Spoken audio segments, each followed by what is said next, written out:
뉴진수.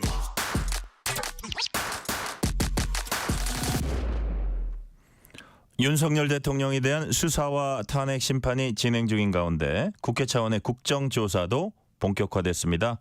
국정조사 특위위원으로 활동하고 계신 백혜련 민주당 의원 전화 연결돼 있습니다. 백혜련 의원님 안녕하세요. 안녕하세요.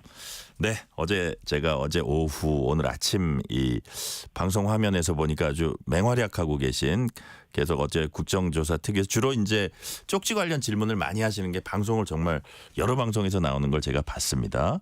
자, 네, 감사합니다. 네네. 백 의원님이 국무위원들한테 뭐 예를 들어서 외무장관일 수도 있고 뭐 국무총리 물론 직무 정지됐지만요. 이런 분들한테 쭉 물어보시던데 예를 들어서 뭐 그 한덕수 국무총리 같은 경우는 뭐 하도 무시무시한 그 뭐 큰 일들이 있어가지고 기억이 잘 안 난다는 취지로 얘기하고 조태열 외무장관은 자기가 받았다 이거 명확하게 얘기하고 이렇게 사람들마다 좀 달라요. 네. 자, 윤 대통령은 준 적이 없다고 합니다. 이런 상황은 어떻게 평가하십니까? 지금 뭐 윤석열 대통령은 지금 모든 책임을 어떻게 보면 밑에 사람들에게 다 전가하고 있는 상황입니다. 그러니까 자신만 살겠다 뭐 이런 전략으로 보이는데요. 네. 지금 이 당일 CCTV라든지 뭐 유튜브 뭐 통해서 뭐 개헌군의 움직임이 뭐 생중계됐고요. 이 쪽지 관련해서도 지금 받은 사람들의 진술이 너무 명확합니다.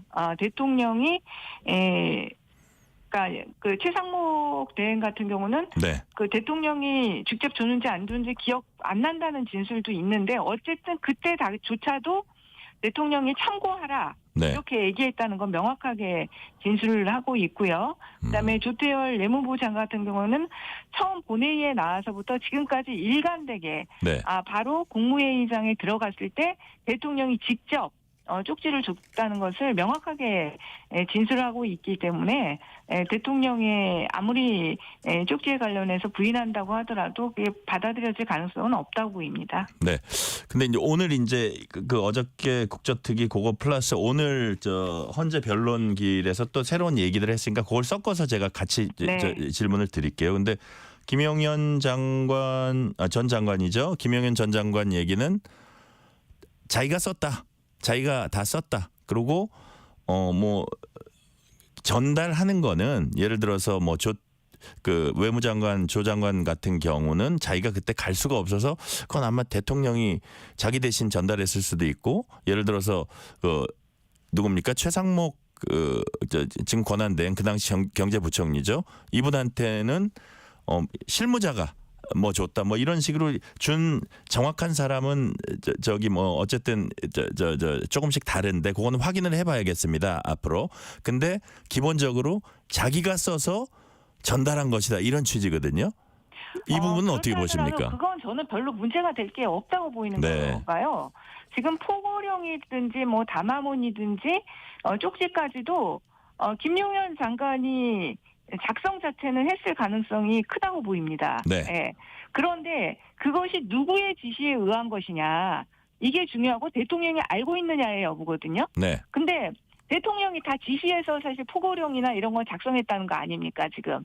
다 네. 포고령. 그리고 쪽지도 마찬가지죠. 쪽지도 김용현 장관의 그 자의에서 자기가 대통령도 모르게 작성한 거라고 한다면 모르겠지만 네. 이것도 대통령이 지시를 받아서 작성을 했다고 보이고요. 이미 대통령이 그리고 알고 있었기 때문에 그렇게 조태열 장관에게도 직접 준 거고요. 네. 이런 거기 때문에 그 김용현 장관이 그렇게 진술하는 것이 크게 문제될 것은 없다. 물론 책임을 더 가볍게 하기 위해서 그리고 또 말맞추기를 한 정황은 보이지만 그것이 근본적으로 대통령의 책임을 면하게 하는 그런 주장으로 보기는 어렵다고 보입니다. 이 얘기하시는 것 같아요. 그러니까 뭐 저쪽에서 나오는 얘기는 뭐 한번 쑥 훑어봤다는데 결국 그 김용현 장관이 썼든 안 썼든 이게 그 실행되는 데는 이른바 뭐 우리가 재가란 표현을 써도 될지 모르지만 그 대통령의 승인이랄까 대통령의 뭐 그렇죠. 지시랄까 이게 네. 있었을 거다 이런 취지로 말씀하시는 것 같아요. 네, 그렇죠. 지금 포고력이라든지 다 김용현이 그 대통령이 지시를 받았 했다는 건 뭐 인정했지 않습니까? 네. 그러니까 이것도 마찬가지인 거죠. 이것도. 그리고 네네.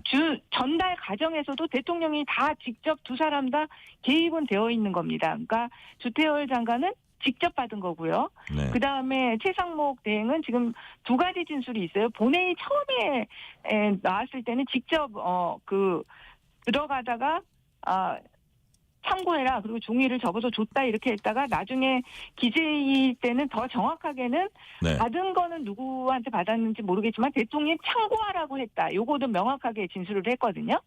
그렇기 때문에 이 대통령이 관여되어 있다는 것은 확실하다고 보입니다. 자, 오늘 나온 워딩 한두 가지만 더 소개해 드릴게요. 자, 김영현 전 장관은 윤석열 대통령이 정치인 체포 지시하지 않았다. 이렇게 또 얘기를 했고요. 자, 윤석열 대통령은 계엄 선포 배경 관련해서 군이 부당한 지시 안 따를 거라는 전제하에 뭐 계엄을 선포했다 이런 취지로 얘기를 했고 또 뭐 포고령이 현실성이 없지만 상징적으로 둔 것이다. 이런 류의 얘기들을 했는데 이런 말들을 보시면 어떤 생각이 드십니까? 참 치졸하고 비겁하다는 생각이 드는데요. 지금 김용현 장관도 어떻게 보면은 대통령하고 함께 빠져나가기 위한 부분에선 똑같이 코드를 맞춰서 지금 진술을 하고 있는 겁니다. 네. 이 국회의원에 대한 체포 지시는 대통령도 했고 김용현도 한 걸로 지금 공소장에 보면 나와 있거든요. 네. 그렇기 때문에 김용현 입장에서도 대통령의 지시도 없고 자기도 그렇게 마치 지시하지 않은 것처럼 얘기하지 않습니까? 네. 그 빼내라는 지시도 요원을 빼내라고 했다는 허무맹랑한 그런 주장을 하고 있는 건데요. 이거는 지금 사령관들의 명확한 진술이 있고 또 그 사령관 밑에 또 그 대대의 그 대령들 이런 분들이 다 제가 명확하게 진술하고 있어요. 그래서 이건 빠져나가려고 해도 빠져나가지 못할 거라고 생각합니다. 자, 오늘 그 변론기일에서 나왔던 얘기 하나만 더 소개하고 국정조사 특위로 다시 넘어가겠습니다. 자, 김 전 장관 또 뭐라 그랬냐면 국회 폐악질을 알렸다는 점에서 계엄은 실패한 게 아니다. 이런 발언도 했어요, 오늘. 자, 여기에 이제 담겨 있는 얘기를 좀 유추해 보면 뭐 이거를 크게 벌려가지고 정말로 잡아들이고 뭐 이럴 생각은 없었지만 어쨌든 그 거대 야당의 입법 폭주나 뭐 이런 것들로 인해서 그런 것들을 알리기 위해서 했다 뭐 이런 취지 같아요. 이 부분은 어떻게 보세요? 근데 일단은요, 비상계엄의 요건이 그건 될 수가 없습니다. 그러니까 비상계엄이라는 거는 국가의 전시 상태와 그런 비상 상황에 하는 것이고 네. 국회 폐악질을 알리기 위해서 할 수 있는 비상계엄은 없는 거예요. 그것 자체가 이언이고 위법이기 때문에 아무리 그런 주장을 한다 하더라도 그것이 법적으로 받아들일 수 있는 주장은 아닌 것으로 보이고요. 오늘 네. 그 김용현 장관의 진술 중에 새롭게 나온 거는 저는 오히려 그 쪽지와 관련해서 네. 그 최상목 대행하고 주태열 장관에게 준 것만이 아니라 다른 것도 있다 그랬어요. 네, 국무총리와 행안부 장관, 경찰청장 다 자기가 다 만들었다고 진술했잖아요. 네네. 그게 오히려 지금 더 앞으로 수사돼야 될 사안이고 중요한 사안으로 보입니다. 자, 계엄 문건이 그 쪽지가 경찰청, 총리, 행안부 이런 것도 있었다는 증언을 더 주목해야 된다. 그런 말씀이시네요. 그렇죠. 왜 그러냐면 이 부분이 중요한 것이요. 네. 지금 사실 국무위원들에 대한 한덕수 총리를 비롯해서 하나도 수사가 제대로 안 되고 있습니다. 네. 근데 이분들이 사실은 중요 임무 종사자나 부하 수행자가 될 수 있는 것 중에 그 쪽지가 굉장히 중요한 부분이거든요. 네. 이제 이 최상목 대행이나 주태열 이제 외교부 장관은 쪽지대로 자기네는 하지 않았다. 이제 이걸 받았지만 그렇게 이제 주장하고 있는 거고요. 한마디로. 네. 근데 나머지 사람들은 지금 쪽지 자체를 받은 것을 부인하고 있는 상황이거든요. 그 쪽지대로 행동을 했느냐. 그 쪽지대로 행동을 했으면 이 내란죄의 공범이 확실히 되는 겁니다. 그래서 지금 행안부 장관이 최근에 그 이상민 장관과 관련해서 하나 새롭게 나온 사실이 소방청에 얘기해서 언론사들에 대한 단전 단수 조치를 하도록 지시했다는 거 아닙니까? 네. 그러니까 그런 것들이 아마 그 쪽지에 적혀 있었을 가능성이 크고 그 쪽지대로 행한 사람들은 이 내란죄에 대한 중요 임무 종사자가 되는 거기 때문에 이거에 대한 앞으로 굉장히 수사가 중요할 것 같습니다. 네. 자, 어제 그 국조특위로 다시 돌아와 보겠습니다. 홍장원 전 국가정보원 1차장은 대통령을 좋아해서 시키는 대로 하려 그랬는데 체포 명단 보니까 안 되겠더라. 그런 일을 하는 건 북한 보위부다 이런 얘기도 했고요. 자, 반면에 이상민 전 행정안전부 장관 같은 경우는 출석은 했더라고요. 근데 선서할 때 안 일어서고 그다음에 이제 질문을 하니까 증언하지 않겠다는 답변을 반복을 했습니다. 이게 증언을 거부할 권리도 법에 명시돼 있습니까? 네, 이게 그 지금 형사 피의자가 되어 있는 상태이기 때문에요. 네. 예, 그 거부할 수는 있습니다. 아, 그 뭐 진술을 거부하면 뭐 예를 들어서 청문회에 나와도 더 이상 그 특위에서 어떻게 할 수는 없는 거네요. 지금 현실적으로는. 현실적으로는 지금 제한이 있죠. 그렇죠. 네. 그래서 이상민 장관 같은 경우도 마냥 안 나왔을 경우에는 네. 이것이 처벌을 받을 수가 있거든요. 네. 그러니까 대신에 나오고 증언을 거부하겠다는 이런 전략을 지금 이제 쓰는 것으로 보여요. 그런데 그 증언을 거부하는 모습 자체가 네. 사실은 어떻게 보면 사실을 인정하는 그런 모습으로 보이는 것도 현실입니다. 그래서 수사기관에서 조사받을 때도 자기에게 어떻게 보면 더 불리한 또 부분이기도 합니다. 그래서 수사할 때 좀 네. 그런 부분들을 좀 활용을 해가지고 네. 수사를 좀 해야 되지 않을까 싶어요. 자, 이제 국조특위 차원에서 보면 이상민 행안부 장관은 나와서 대답 안 하는 그 상황이었는데 윤석열 대통령하고 김용현 전 장관은 청문회 불출석을 했죠. 그래서 이제 동행명령장이 발부됐어요. 그래서 네. 국민의힘은 대통령 망신 주기 아니냐 뭐 이런 얘기도 했는데 지금 대통령의 스탠스를 보면 헌재 심판에는 직접 나가서 이제 본인이 직접 변론을 하는데 수사는 응하지 않고 아마 나중에 그것도 재판 가면 또 어떻게 하려는 거 아니냐 이런 관측들을 많이 하거든요. 근데 그렇다면은 국조특위 동행명령 여기에는 응하지 않을 것 같아요. 어떻게 보세요, 이 부분은? 지금 응하지 않을 가능성이 저도 더 크다고는 보입니다. 그러나 네. 응할 가능성도 있다고 보이는 것이 아, 그래요? 지금 그 대통령의 전략이라는 것이 지금 공개 여론전을 통해서 지지층을 결집해서 네. 자신의 안위를 지키겠다. 이런 전략입니다. 지금 그렇기 때문에 탄핵 심판에도 나가서 적극적으로 자기가 변론을 하고 지지층한테 모습을 보이는 거고요. 대신에 네. 조사받는 과정은 그게 뭐 언론에 비치는 게 아니지 않습니까? 네네. 그러니까 철저하게 이제 공수처의 수사라든지 이런 거에는 불응하는 이런 자세를 보이고 있는데 이 국조는 어쨌든 간에 언론에 네. 자기가 나갈 수가 있는 기회거든요. 그리고 국민의힘 의원들도 있는 거기 때문에 네. 그거를 이용할 수도 있다는 생각이 들어서 나올 가능성도 배제할 수 없다. 수는 없다고 보입니다. 아, 그러시군요. 자, 좀 지켜봐야겠습니다. 고위공직자범죄수사처 공수처가 윤 대통령 구속 이후엔 사실상 추가 수사 진행하지 못한 채 검찰에 사건 넘겼습니다. 그동안 지난 며칠 사이 보니까 이제 강제 구인, 방문 조사, 뭐 관저 압수수색 모두 실패한 뒤에 이제 나온 결정입니다. 공수처가 윤 대통령 이제 체포는 했어요. 근데 그 전후 과정에서 보여지는 여러 약간 우왕좌왕하는 모습들은 좀 있었습니다. 자, 우리 백혜련 의원님도 검사 출신이신데 공수처의 수사 몇 점입니까? 평가하면 100점 만점에.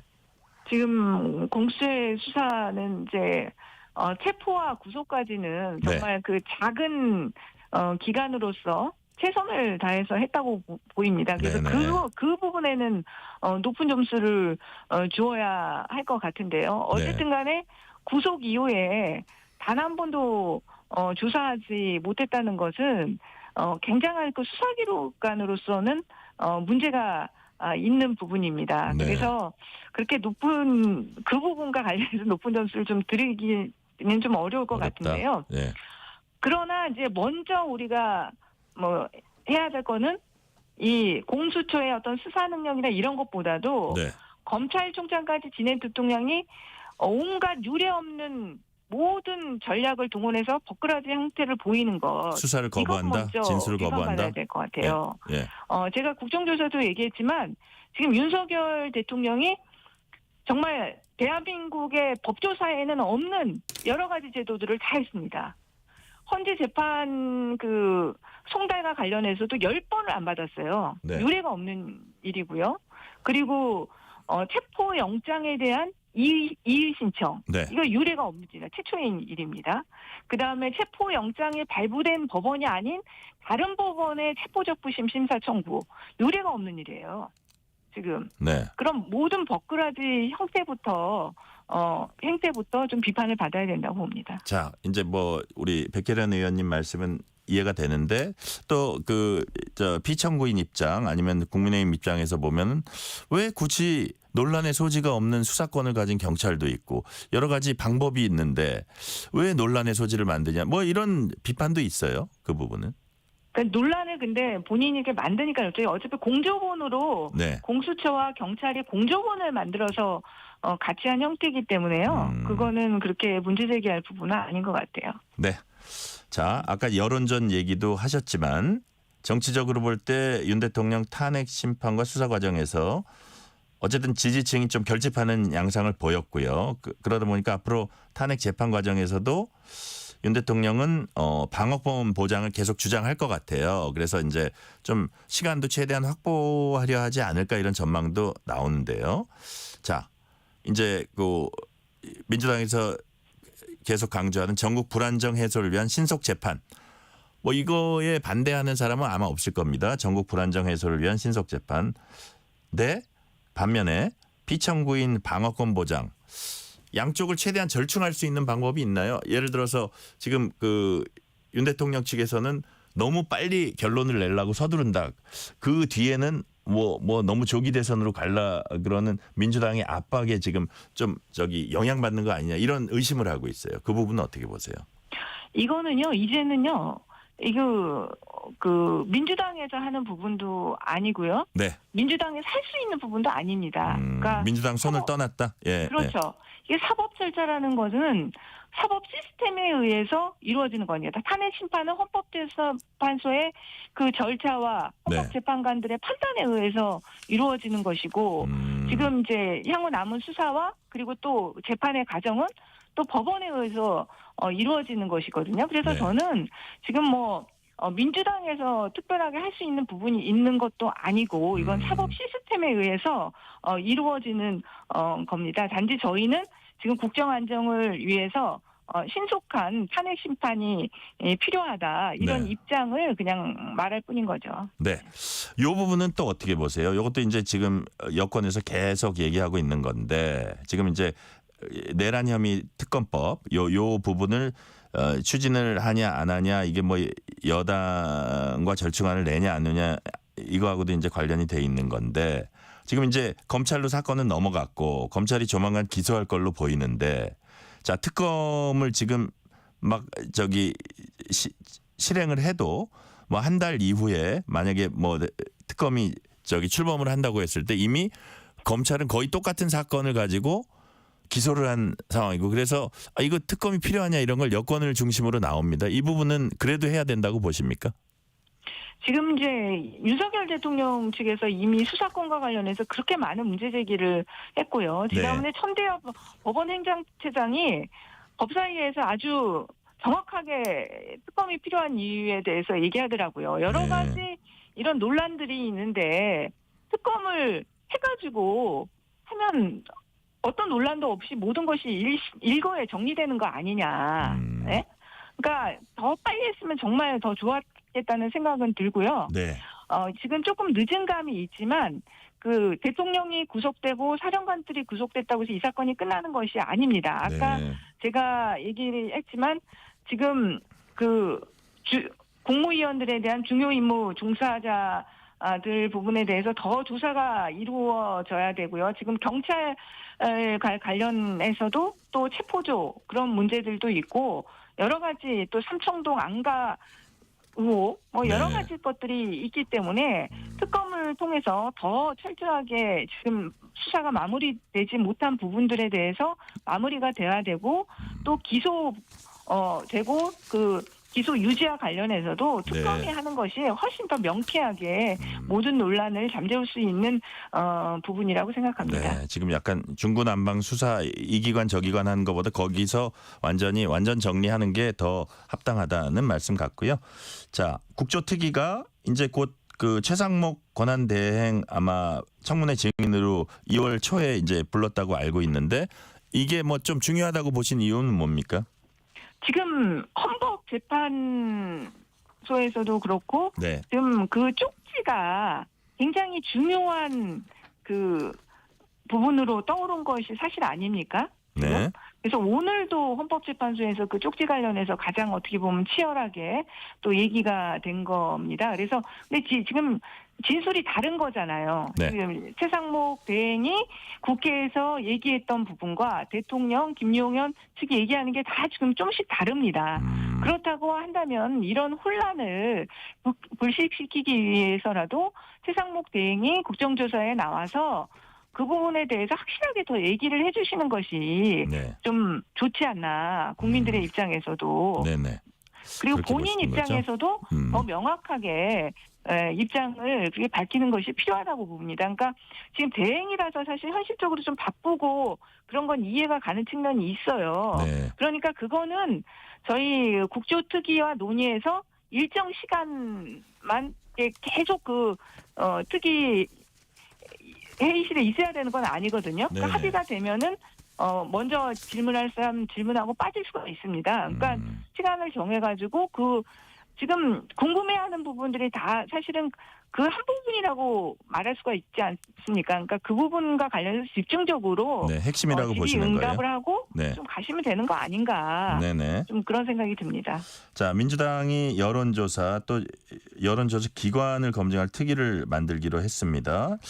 여론조사가 제대로 잘 적절하게 이루어지는지 살펴보겠다는 취지인데 최근에 어떤 그 여론조사 결과가 안 좋게 나오니까 여론조사 업체에 팔을 비틀려 한다 이렇게 여당은 또 그 비난을 하고 있고 뭐 검열 4종 세트다 예를 들어서 카톡 검열에 의해서 이런 뭐 요즘 이런 말이 떠오른다 그러네요. 뭐 새해 검열 많이 받으십시오라는 오늘 권영세 비대위원장 뭐 얘기도 있었는데 이런 부분들이 뭐 취지는 알겠는데 좀 사람들한테 의심이랄까 괜히 오해를 살 만한 거라고 생각은 안 하세요?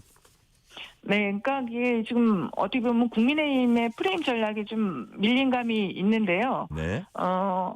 어쨌든 그렇게 국민들께서 생각하시는 부분이 있다고 한다면 네. 굳이 이 시점에 그런 걸 하는 거는 별로 적절하지는 않았다는 생각이 들고요. 이 카톡과 관련해서는 가짜뉴스에 대한 대응으로서 나온 부분인데 가짜뉴스를 정말 의도적으로 광범위하게 퍼뜨리는 부분에 대한 대책으로 하는데 그런 것이 네. 그런 부분으로는 되지 않도록 좀 관리할 필요가 있을 것 같습니다. 예, 시간이 남아서 질문 하나만 더 드릴게요. 자, 오늘 이재명 대표 공직선거법 위반 사건 항소심 재판이 이제 처음 열렸습니다. 오늘 처음 열렸는데 그 항소심 재판부에 제출한 의견서를 보니까 위헌 법률 심판 제청 의사를 밝혔어요. 요거 관련해서는 크게 두 가지 이제 뭐 좀 지적이 나오는데 하나는 노골적인 재판 지연 아니냐. 플러스 또 하나는 본인이 지금 재판받고 있는 그 조항에 대해서 재판을 받으면서 이것에 대한 이게 과연 적절한지를 법의 심판을 한번 따져보겠다. 이 두 부분이 좀 지적이 나오는 것 같아요. 우리 법률 전문가로서 이 부분은 어떻게 보세요? 근데 그 이혼 법률 심판 제청 같은 경우는요. 네. 다 원래 그 재판받는 사람들이 대부분 제기하는 겁니다. 아, 그런가요? 네, 그거는 자기한테 문제되는 조항에 대해서 헌법적인 판단을 구하는 거기 때문에요. 네네. 그거는 전혀 이상한 게 아니고요. 그거는 당연하게 재판받는 사람들이 제기하는 거기 때문에 네. 네, 이상한 건 아니다. 네네. 네네. 다 그 판사가 두 가지 경우가 있거든요. 그러니까 네. 판사가 그 사건을 재판하다가 이 조항은 헌법의 이혼 법률인지를 판단해 볼 필요가 있다. 이제 판사가 할 수도 있고 네. 그 재판받는 피고인들이 할 수도 있고 이 두 가지 경우만 있는 경우입니다. 그래서 그건 전혀 이상한 거라고 볼 수는 없을 것 같고요. 법률적으로 네네. 봤을 때. 네. 알겠습니다. 일단 오늘 말씀은 시간 관계상 여기까지 듣겠습니다. 지금까지 네. 민주당 백혜련 의원이었습니다. 말씀 감사합니다. 감사합니다.